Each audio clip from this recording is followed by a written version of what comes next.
Ladies and gentlemen, my name's Paul, and in this Gaming video, we're going to be discussing and analysing tech news which, as usual, has popped up over the past 24 or so hours. That's right, tech does not stop even for Christmas.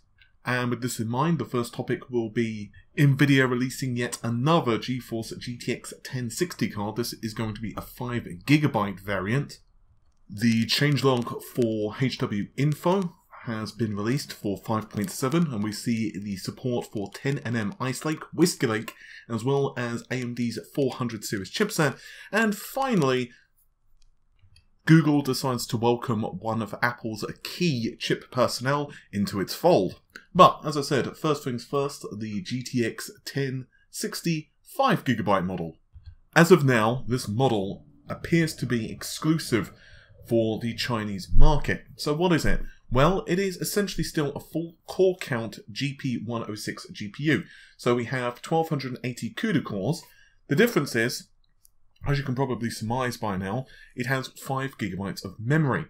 Now, there are a couple of issues with this. On the positive side, this is of course a full 2GB more than the 1060 3GB model, so that's a positive.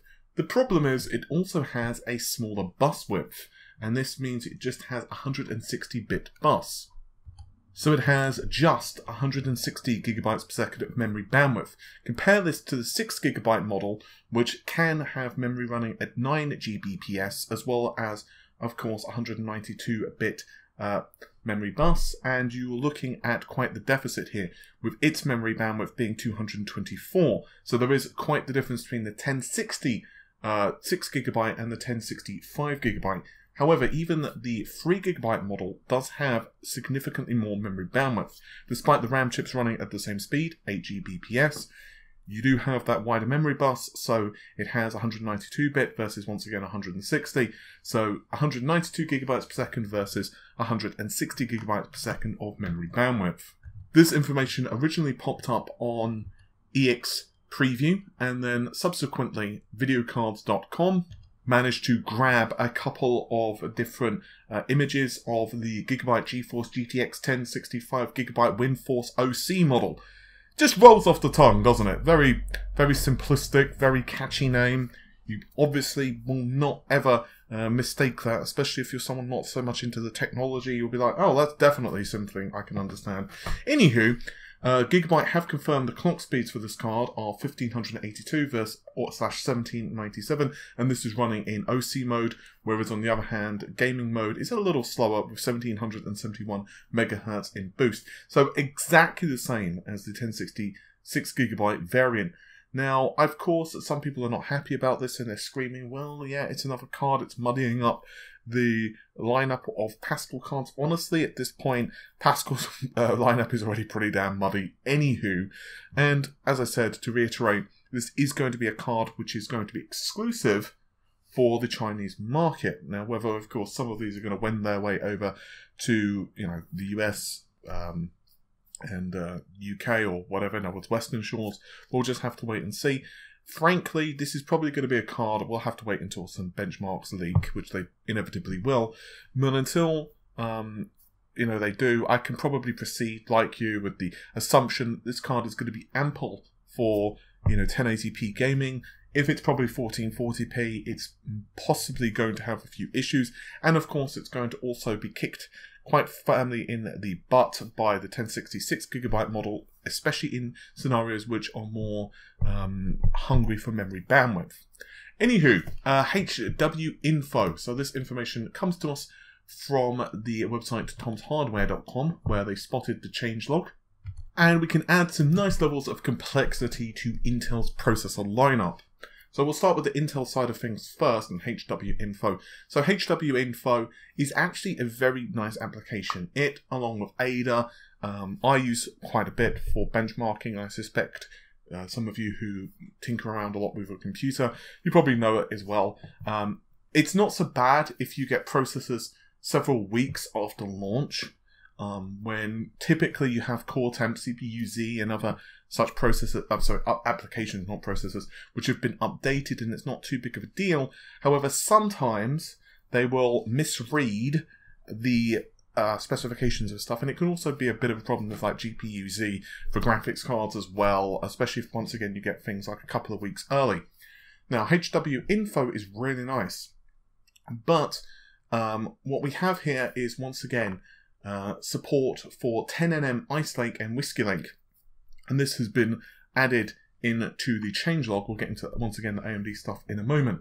So it looks like that Intel have updated the landing page. Once again, this information comes to us from Tom's Hardware, but you can obviously spot it on the official on the official Intel page as well.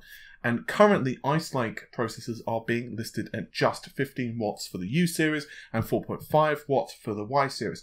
For those who are not super familiar with the suffixes, this basically means that they're going to be targeting very ultra-light devices, and it looks like Ice Lake's U/Y is going to be hitting Q3 of 2017 for a pre-release, according once again to the website, which inevitably means the processors are going to start probably appearing at trade shows, maybe CES, which obviously is going to take place in about a week's time. A little more of a head-scratcher is Whiskey Lake, which we know considerably less about. There are some rumours to it, but even the rumours are a little sketchy. In other words, they're not that particularly insightful. And don't forget that originally, Cannon Lake was supposed to be the first 10nm processor from Intel. Now, Ice Lake looks to be heading to desktop with the Intel 500 series. But honestly, and this is probably not the most professional statement in the history of humanity, but honestly, we don't know that well because Intel have been somewhat cagey with some of its plans at the moment, and it's obviously had a few issues with the process technology.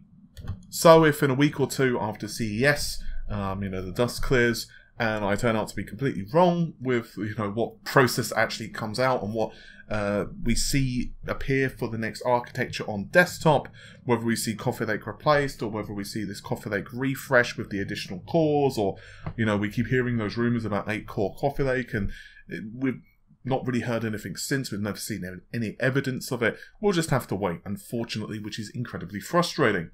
But if we do see something at CES, it's going to be a very interesting CES indeed with 10nm. Most would agree that if the 10nm plus products have slipped to late next year, that means we might at the very least hear a snippet of information. So there's obviously a difference between an announcement and to say, hey, this thing's coming up, rather than, hey, look, this thing's released tomorrow. Finally, HWinfo, on this topic anyway, HWinfo have also added more on the AMD 400 series.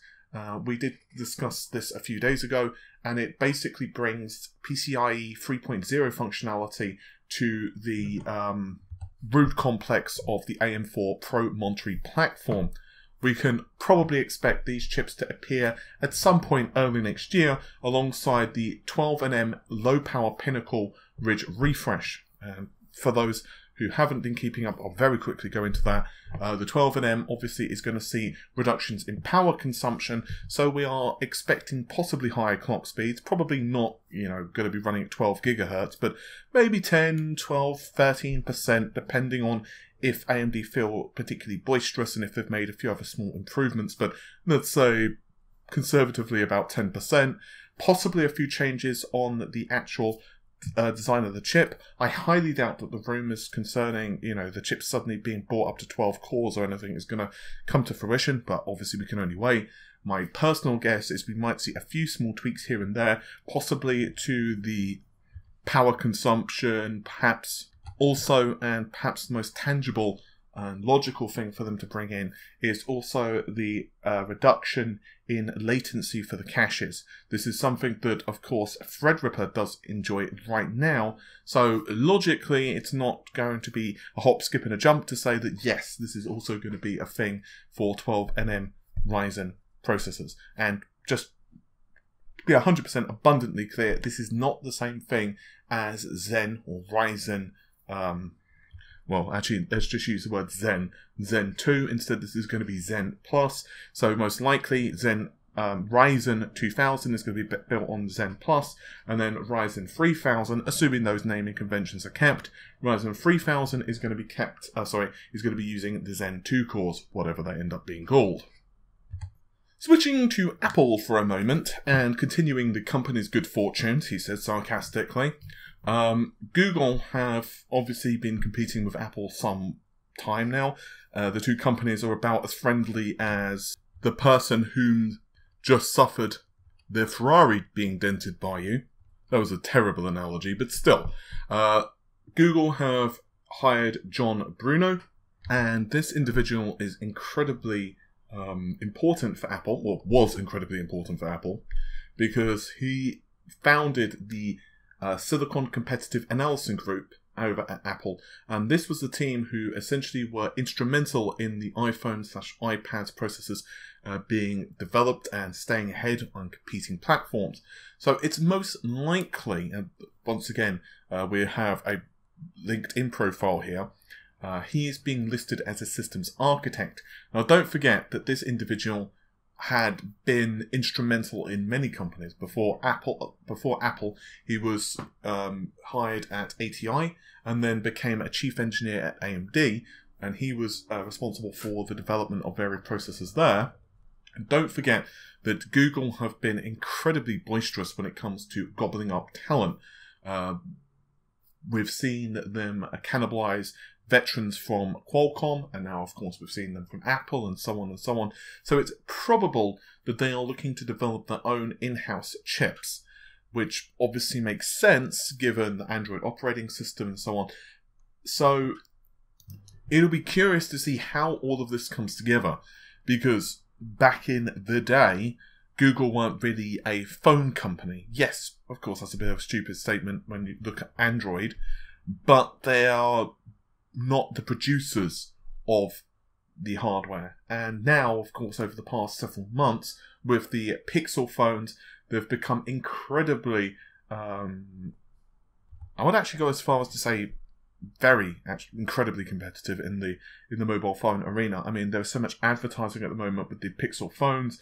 It's pretty much impossible to go anywhere without hearing some mention of them. They are therefore most likely looking to develop a chip/device which is incredibly incredibly powerful for users who are willing to plonk down the cash. And with all of that said, one small thing before I finish, well, actually two small things. First is Happy Christmas to everyone. I have said that in a previous video that I popped up on the channel a few days ago. I think that was the 24th, if you so desire to search through that. And that was also a thank you for the 50,000 subs.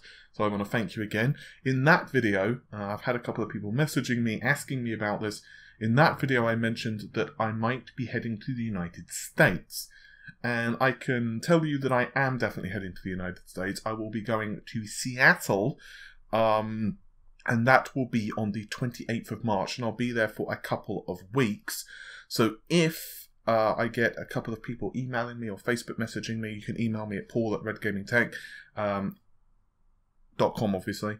If I get enough people asking, can we meet up, the answer will be yes. It won't be like, a fan meet or anything like that. It will just be like, us going for food and you probably showing me around if you're native to the area, because once again, I've never visited the US ever.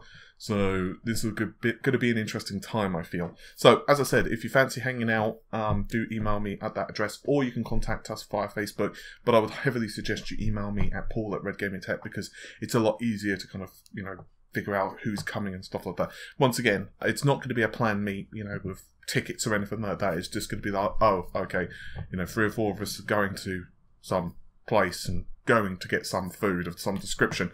Anyway, hopefully you've enjoyed the video. I'll see you soon. Take care. Bye for now.